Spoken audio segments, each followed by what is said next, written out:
Ça a l'air chaotique, c'est tout à fait chaotique. Facture dans la banquise, hé, la banquise. Non mais pardon, mais on peut prendre du temps pour la regarder.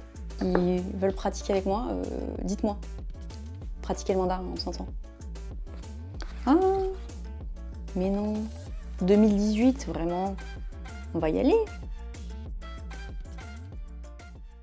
Salut, on se retrouve pour une nouvelle vidéo où je vous partage des livres que j'ai achetés.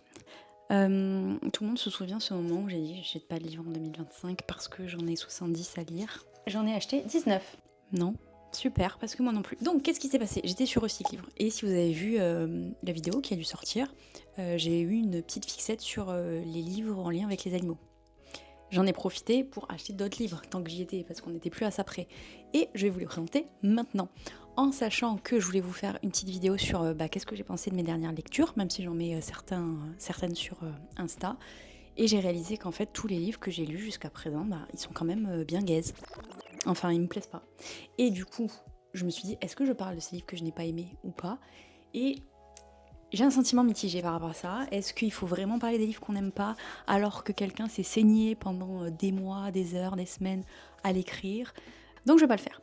C'est pour ça qu'on se retrouve pour un book haul. Et je vais garder mon petit micro comme ça parce que j'ai l'impression que je suis plus posée. J'évite de faire des gestes dans tous les sens, comme j'ai l'habitude de le faire, parce que je suis une personne qui parle avec les mains. Et on commence tout de suite par le premier livre, qui en fait est 3 livres. Super présentation. No. Il s'agit de Emily Bird Star, qui a été écrit par Lucy Maud Montgomery. Ça a l'air chaotique, c'est tout à fait chaotique ce book. En fait, j'ai flashé sur l'histoire et je me suis dit, mais incroyable, mais je veux le lire. J'ai regardé en e-book s'il était disponible avec l'abonnement Prime Reading, il ne l'était pas. Et il l'était à l'unité, il n'était pas non plus d'occasion. Il était à l'unité, mais bon, vas-y. Donc je me suis dit, autant faire les choses en grand et on prend le coffret des 3 tomes. On va suivre l'évolution de petite fille adolescente et âge adulte d'une jeune femme dans les années il y a longtemps. La gueule de la meuf qui présente les livres.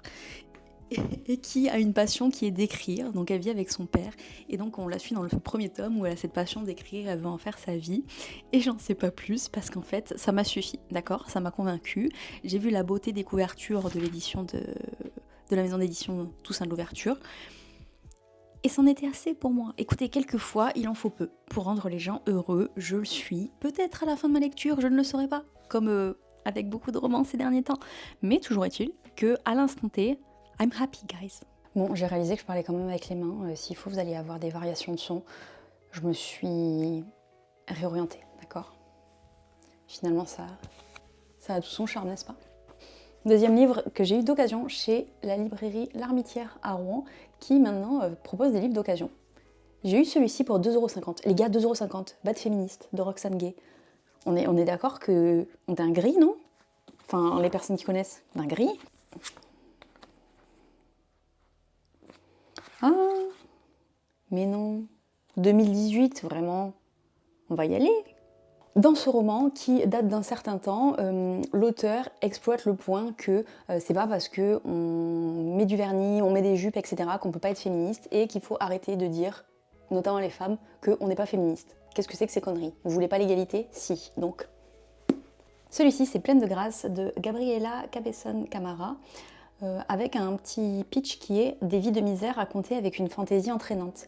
Et je pense que s'il y avait un roman sur ma vie, ce serait un petit peu ça. Et donc ça m'a intriguée.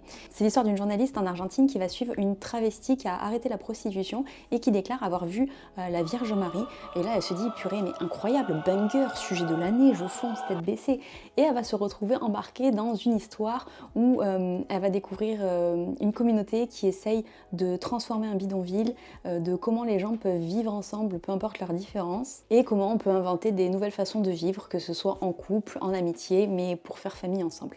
Toujours dans le thème, j'ai eu mon abonnement de La Déferlante, qui est une revue féministe faite par des féministes qui font appel à différentes pigistes, différentes personnalités pour écrire des articles, donc ça change. C'est une revue trimestrielle et n'hésitez pas à vous abonner parce qu'en plus de favoriser la presse indépendante sur des thèmes importants à notre époque, mais en fait à toute époque, peu importe, vous apprenez beaucoup de choses parce que c'est très dense et c'est vraiment un magazine. À l'intérieur, vous avez des interviews, des portraits, des enquêtes, il y a aussi des BD, mais en tout cas, il n'y a pas de pub. Autre roman, c'est Et refleurir de Kiemis, qui est un roman où on va suivre une femme qui s'appelle Andoun dans un village camerounais qui se sent étouffée par la vie qu'on veut lui imposer. Donc elle aimerait faire des études, travailler, voyager et en fait on veut pas ça pour elle. Et donc on va suivre tout son parcours au sein du pays mais également au-delà parce qu'elle sera amenée à bouger. Et ce que j'ai aimé, c'est qu'en fait ce roman est inspiré de l'histoire de la grand-mère de l'autrice. Et le message c'est battez-vous pour vos convictions et suivez votre destinée. Donc évidemment il y a des thèmes très durs qui sont abordés comme le fait que les femmes, les filles se font vendre, prostituer, troquer. Autre livre, il s'agit d'une biographie, celle de Césaria Évora, rédigée par Véronique Mortaigne. J'ai honte d'admettre que Césaria Évora, pour moi, c'était un personnage dans une chanson de Stromae. Toujours est-il que quand j'ai vu le livre, je me suis dit « Oh, arrête d'être un culte, c'est l'occasion !» Et donc, on va suivre l'histoire de cette femme qui est née au Cap-Vert. On va voir qu'elle a débuté en chantant dans les bars et que petit à petit, elle a fait de plus en plus de grandes scènes jusqu'à devenir une star internationale. Mais non! Mais ça, c'est fabuleux. Vous voyez, dans les livres d'occasion, j'aime trop ça. Vous découvrez des petites choses, des petites cartes de visite, d'accord? Le collège Beaubois, big up. Alors, quel est ce code postal? C'est la Belgique, n'est-ce pas? Québec. Mais non. J'ai les coordonnées du directeur du secondaire du collège Beaubois. Vous allez faire quoi maintenant? Je suis quelqu'un, je vais l'appeler, Marc. Peut-être vous aussi, vous allez l'appeler. On espère qu'il va bien. Sauf s'il a fait du mal à sa femme, dans ce cas-là, on l'aime pas. Ok guys, on arrive à la fin. De Pierre et d'Os, de Bérengère Cornut. Écoutez, la couverture m'a eu. On est sur une nuit, une fracture de la banquise sépare une jeune femme inuite de sa famille et elle est livrée à elle-même, plongée dans l'obscurité et le froid surtout. Très important, évidemment. Je ne l'ai pas dit parce que ça me paraissait essentiel. Et dans ce livre, on va suivre une jeune fille qui, à cause d'une fracture dans la banquise, la banquise, a été isolée de sa famille et donc elle va être livrée elle-même en plein froid, en pleine pénombre du fait de l'endroit où elle se situe et comment elle va survivre ou pas à ça. On parle maintenant de La vie seule de Stella Benson, où une jeune femme dans le Londres de 1918 en a marre de sa vie de merde. D'accord? Elle est toute seule et elle le vit mal. Et du coup, ce qu'elle fait, c'est qu'elle participe à des galas avec des ladies qui aident les pauvres parce que comme ça, elles se sentent mieux, même si elle leur donne des leçons de morale. Et elle va être abordée par une femme qui se dit une sorcière et qui a une sorte de village où elle est la tenancière de ce village. Et elle lui propose de la rejoindre. Et donc, elle se dit, ouh, péripétie, intéressant, elle y va. Et pendant un temps, son quotidien va changer, elle va découvrir de nouvelles personnes, elle va vivre de nouvelles péripéties. Mais tout ceci n'est pas tout rose parce qu'il se cache quelque chose derrière et je veux voir ce que c'est. Et le dernier livre dont je vous parle, c'est Atteindre l'aube de Digli, qui est une lettre ouverte à sa grand-mère.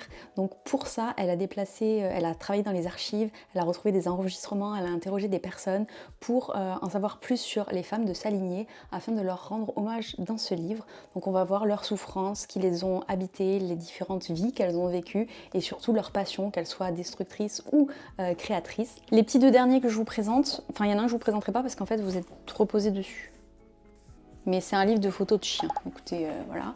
Et du coup, vu qu'un ne suffit pas, j'en ai pris un deuxième qui s'appelle Cabotinage, la plus belle photo des chiens. Écoutez, je collectionne, d'accord? Laissez-moi tranquille, j'aime ça. Fut un temps, je faisais plein de photos de chiens. Maintenant, j'ai une muse incroyable. Non mais pardon, mais on peut prendre du temps pour la regarder. Elle est pas trop mignonne. J'ai envie de crever tellement elle est mignonne. Vraiment, aimez vos animaux. Et la dernière chose que je vais vous présenter, c'est j'apprends le chinois. Vous ne le savez pas, mais j'ai étudié le mandarin à la fac et j'étais douée. Sauf que j'ai arrêté et je suis devenue mauvaise. J'ai quasiment tout oublié. Écoutez, le seul moment où maintenant j'entends du mandarin, c'est quand je regarde les compétitions Valorant.